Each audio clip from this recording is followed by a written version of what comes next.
کوئی بھی مسئلہ ہو، پریشانی ہو، اور ابھی میں نے اپنے درس میں حج کے دوران کا واقعہ سنایا.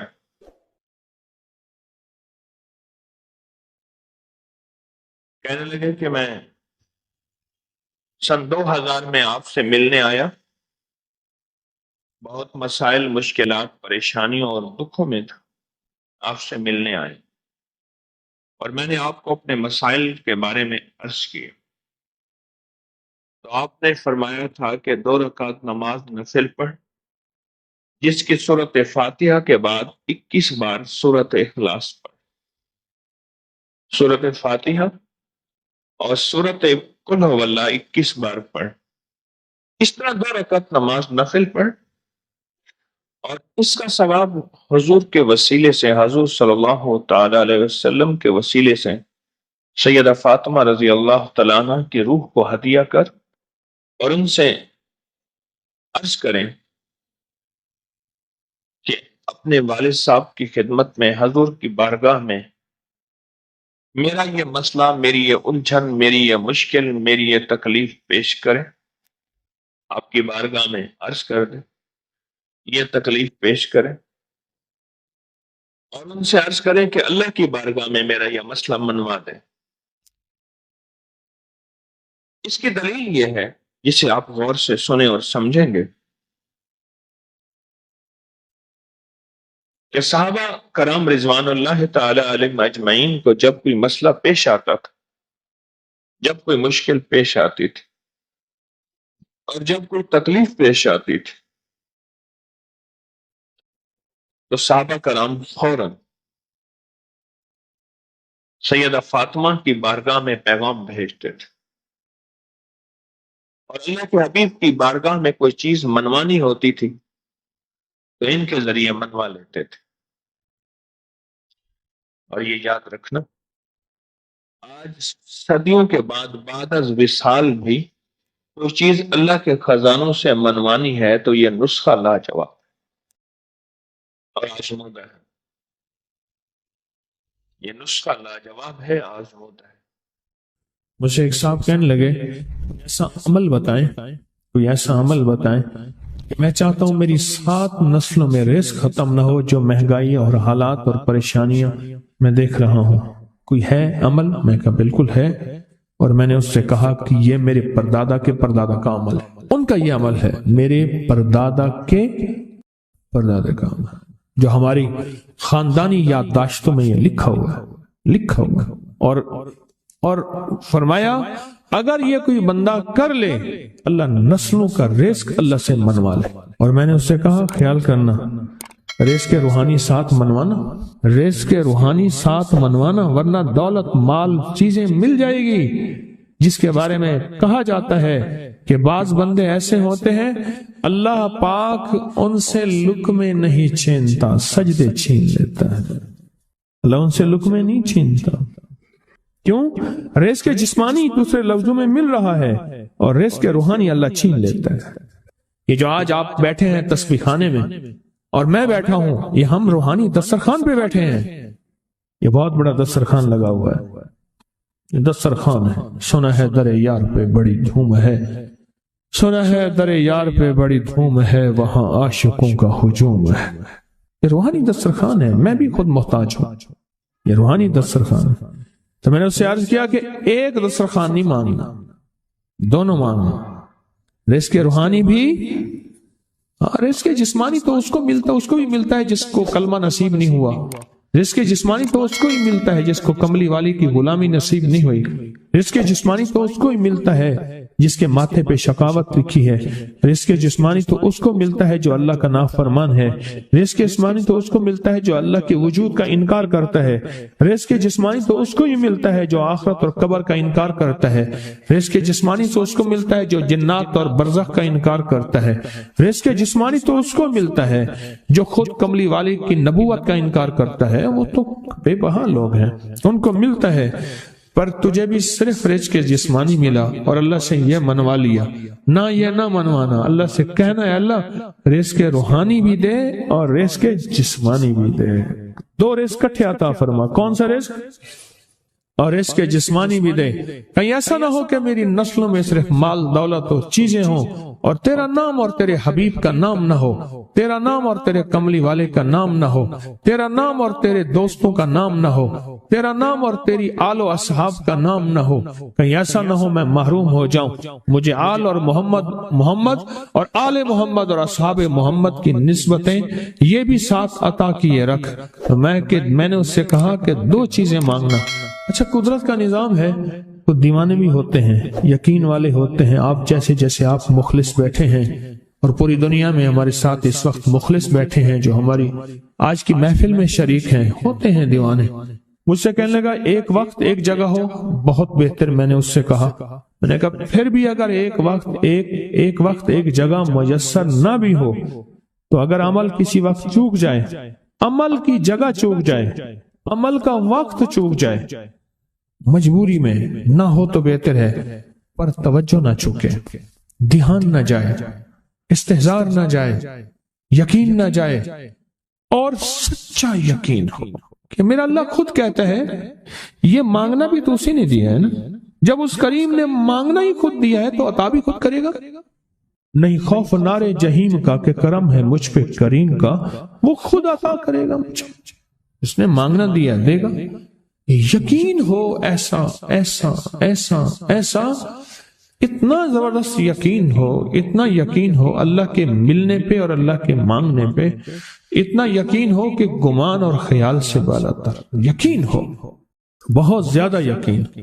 یاد رکھیے گا میری بات، میری طرف دیکھتے رہیں، یاد رکھیے گا جس کو ملا ہے یقین کی طاقت میں ملا ہے، اور جس سے چھنا ہے بے یقینی نے اس سے سب کچھ چھین لیا، بے یقینی نے اس سے سب کچھ چھین لیا ہے۔ جس کو ملا ہے یقین کی طاقت سے ملا ہے، یقین ہو کہ میں کر رہا ہوں اور اللہ مجھے دے دے گا۔ کہا کہ کیسا یقین ہو؟ کہا جیسے بکری کے تھن دودھ سے بھرے ہوئے اور میں کہوں کہ میرے ہاتھ سے دباؤں گا اور دودھ نکلے گا، اس سے زیادہ یقین۔ اور کہا کس سے زیادہ یقین؟ کہا کہ ایک بڑا نوٹ ہو اور بڑا نوٹ کے اندر جو ہے ایک آنے کی چیز آنی ہے، تو میں کہوں گا اس سے تو اس کی نوٹ کے اندر تو ہزاروں آنے ہیں، اور میں ایک آنے کی چیز، ایک ٹکے کی چیز لوں گا اور میرا کام بن جائے گا۔ اس سے زیادہ یقین ہو، اور اس سے کہیں زیادہ یقین ہو کہ سخت پیاس ہے اور میں پانی کو دیکھوں، اور پانی کو دیکھتے ہی مجھے یقین ہو کہ اس سخت پیاس میں میرا پیاس بجھ جائے گی، پیٹ بھر جائے گا۔ اس سے کہیں زیادہ یقین ہو۔ میں پھر بھی یقین کو نہیں سمجھا سکا، علم بھی محدود ہے، الفاظ بھی میرے پاس محدود ہیں۔ اس سے کہیں زیادہ یقین ہو، اس سے کہیں زیادہ یقین، اور بہت زیادہ یقین۔ کیا خیال ہے آپ چاہیں گے اپنی نسلوں کے لیے بخت، رزق، نصیب اور مقدر منوا لیں؟ میں نے کہا روزانہ 40 منٹ بیٹھ، 40 منٹ صبح دوپہر شام، جو تیری تنہائی کا وقت ہو، کہ یا اللہ دنیا میں ایسی جگہ کوئی کہیں ہوتی، اکیلے بیٹھے رہتے یاد تیری دل نشیں ہوتی، اکیلے بیٹھے رہتے یاد تیری دل نشیں ہوتی، اور بس صرف ایک بار سورۃ فاتحہ پڑھا، اور اس کے بعد ایاک نعبد و ایاک نستعین کو دوہرا۔ میں نے اسے عرض کیا کہ بس اس کو وجدان سے پڑھو، ایسے پڑھ کے رونگٹے کھڑے ہو جائیں، آنسو بہنے لگ جائیں، دل کے اندر کا درد اور دل کا اندر کا غم اور اللہ کے سامنے حاضری، استحضار، اور یہ کیفیتیں تیری ہوں کہ بس اس کے علاوہ کوئی مجھے یاد نہ رہے۔ اس درد سے پڑھو 40 منٹ۔ 40 کے عدد کے ساتھ کائنات کے رازوں کا بڑا تعلق ہے۔ 40 کا جو عدد ہوتا ہے، بس 40 کے عدد کے ساتھ پڑھ، اور بہت توجہ سے پڑھ، اور بہت دھیان سے پڑھ، بہت توجہ سے روز پڑھ۔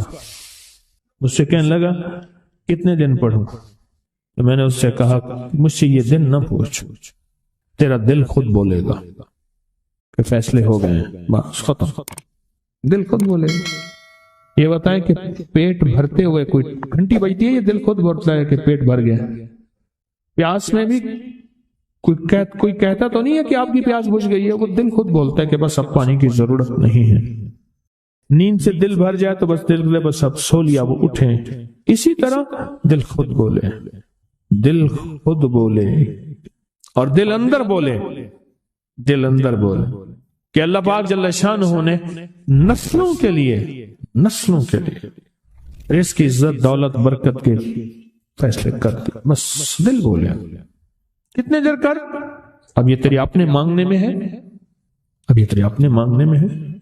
مانگنے میں کمی ہے تو دل نہیں بولے گا. اگر مانگے گا تو پتہ نہیں دنوں میں یا ہفتوں میں دنوں میں فیصلہ ہو جائے. وہ طاقتور چیز ہے جو 7 نسلوں کو کھلاتی بھی ہے، پلاتی بھی ہے، سکون کی نیند سلاتی بھی ہے، اچھا لباس پہناتی بھی ہے، عزتوں کے تاج سر پہ رکھواتی بھی. نوری لقمہ اپنی زندگی کی ضرورت بنا لے. پھر کیا ہوگا؟ سورۃ فاتحہ کی آیات 7 ہیں. اللہ 7 آسمان اور 7 زمین کی جتنی بھی برکات ہیں، برکات من السماوات والارض، اللہ 7 آسمان اور 7 زمین کی ساری برکات اس کو عطا کر دے گا، اور لوگوں کو پتہ ہی نہیں ہوگا کہ یہ بندہ کتنا مالدار ہے. روحانیت کی طاقت اور روحانیت میں کتنا آگے ہے کوئی پہچان بھی نہیں سکے گا کہ روحانیت میں یہ بندہ کتنا آگے ہے اور کتنا آگے سے آگے بڑھ گیا ہے، کسی کو علم بھی نہیں ہوگا. نوری لقمہ اپنی زندگی کی مجبوری بنا لے اور نوری لقمہ اپنی زندگی کی ضرورت بنا لے. پھر دیکھیں کمالات. کیوں؟ فرمائے جو سارے قرآن میں ہے، آنکھیں کھل جائیں. یہ سورۃ فاتحہ نماز کھانے کے دوران پڑھنے والا یہ اہل نظر میں ہے، اس کی نظر وسیع ہو جاتی. یہ اہل کشف ہوتے ہیں، ان کی دل کی آنکھیں کھل جاتی ہیں، یہ فرشتوں کو دیکھتے ہیں، یہ انسانوں کے دلوں میں جھانک لیتے ہیں، یہ کائنات کے راز پڑھ لیتے ہیں. کہ اللہ پاک ان کے سامنے جنات آنکھوں سے دکھاتا ہے، حتیٰ کہ یہاں تک کہ اللہ قبر کے راز بھی ان کے اوپر کھول دیتے. نوری لقمے کا اثر یہ ہے دل کی آنکھیں کھل جاتی ہیں. یہ نور لقمے کی تاثیر ہے. چہرے کی آنکھیں تو سب کے پاس ہیں، دل کی آنکھیں سب کے پاس نہیں. چہرے کی آنکھیں سب کے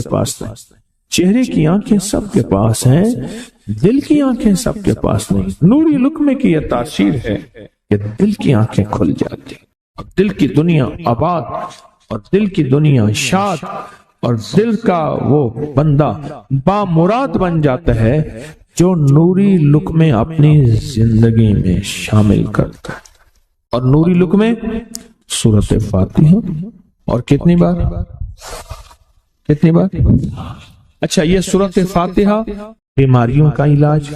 صحابہ کرام فرماتے ہم جا رہے تھے، کوئی ایک سردار تھا، اس کو بچھو نے کاٹ لیا اور اس کو چیخ رہا تھا بیچارہ. فرمایا سانپ کا کاٹا سوئے، بچھو کا کاٹا روئے. میرے پاس ایک سانپ کا کاٹا آیا تھا، غنودگی میں تھا، بہت غنودگی میں سے سوتا تھا، اور میں نے کہا اس کو سونے نہ دے. خیال نہ کیا انہوں نے، ادھر سے ہٹا تو بندہ ختم ہو گیا. سانپ کا کاٹا. ہمارے ایک والد صاحب رحمۃ اللہ علیہ کے تھے ملک عبد الرحمن ڈوڈی، وہ لائے تھے، تو کہنے لگے اس بچھو کے کاٹے کا علاج. صحابہ کرام نے 7 بار سورۃ فاتحہ پڑھ کے اس پہ دم کر اور وہ ٹھیک ہو گیا. فرمایا جب سورۃ فاتحہ عرشوں سے زمین پہ آئی، نازل ہوئی، ایک گونج اٹھی، ایک آواز آئی. فرمایا اللہ سے آج وہ چیز زمانے پہ زمین پہ نازل کی ہے جو اس سے پہلے کبھی آئی نہیں تھی، اور جو اس کے بعد کبھی آئے گی نہیں. اس سے پہلے کبھی آئی نہیں تھی، اس کے بعد کبھی آئے گی. اور جب سورۃ فاتحہ نازل ہوئی، شیطان رویا، پیٹا، اپنا سر پہ راکھ ڈالی اور اتنا شور کیا کہ اے کاش کہ یہ سورۃ فاتحہ آئی ہے، اور اگر آئی ہے تو واپس چلی جائے، اگر واپس نہیں گئی تو کسی کی زبان پہ نہ جائے، یعنی کوئی اس کو پڑھ نہ سکے، اگر پڑھے تو اس کا یقین نہ ملے.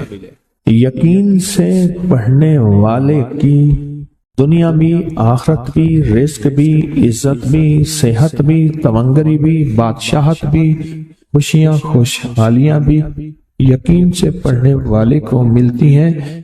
اور اس لیے آج بھی شیطان سورت فاتحہ سے لرزتا ہے کہ سورت فاتحہ پڑھنے سے جنات اور شیاطین ایسے دور ہوتے ہیں، ایسے کہ میلوں دور چلے جاتے ہیں اور اس بندے سے خوف زدہ ہوتے ہیں جو سورت فاتحہ پڑھتا ہے۔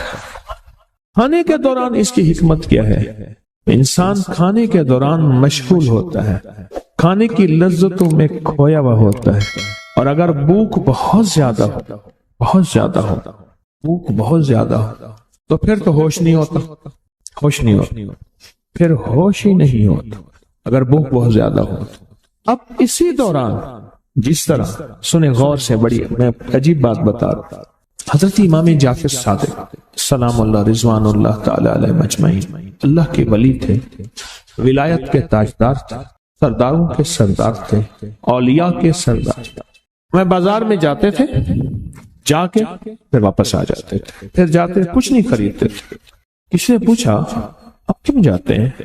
فرمایا 2 وعدے لینے، کیا میں جا کے بازار میں ہر بندے کو سلام کرتا ہوں،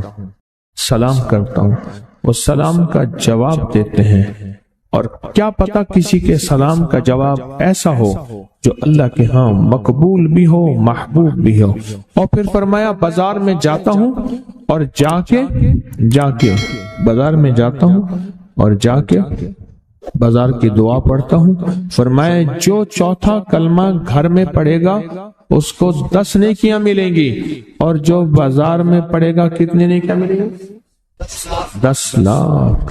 10 لاکھ نیکیاں ملیں گی۔ فرمایا میں 10 لاکھ نیکیاں کمانے کے لیے جاتا ہوں۔ آل رسول کی محبتیں، عبادتوں کا حرص دیکھیں، ہمیں مال کا حرص، انہیں اعمال کا حرص۔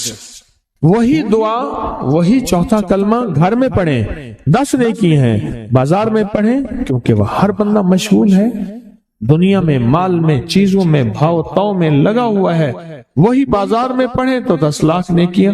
اسی طرح کھانے کے دوران جب لذت ہے، کھانے کے دوران ذائقہ ہے، اور کھانے کے دوران لذت اور ذائقے میں اگر کوئی بندہ سورت فاتحہ پڑھ لے تو اللہ کہتا ہے تو ان لذتوں میں مجھے نہ بھولا، ان کھانے کی چیزوں میں مجھے نہ بھولا، ان ساری کیفیتوں میں مجھے نہ بھولا۔ اللہ خوش ہوتا ہے، اور پھر اللہ جل شانہ اسے 7 آسمان اور 7 زمین کی برکتیں حوالے کر دیتا ہے، اور جس کے پاس 7 آسمان 7 زمین کی برکتیں ہوں، یہ ساری عبادتیں کھانے کے دوران کوئی معنی نہیں رکھتی، پھر ایسی سمیٹ کے اللہ کائنات کو اسے دے دیتا ہے۔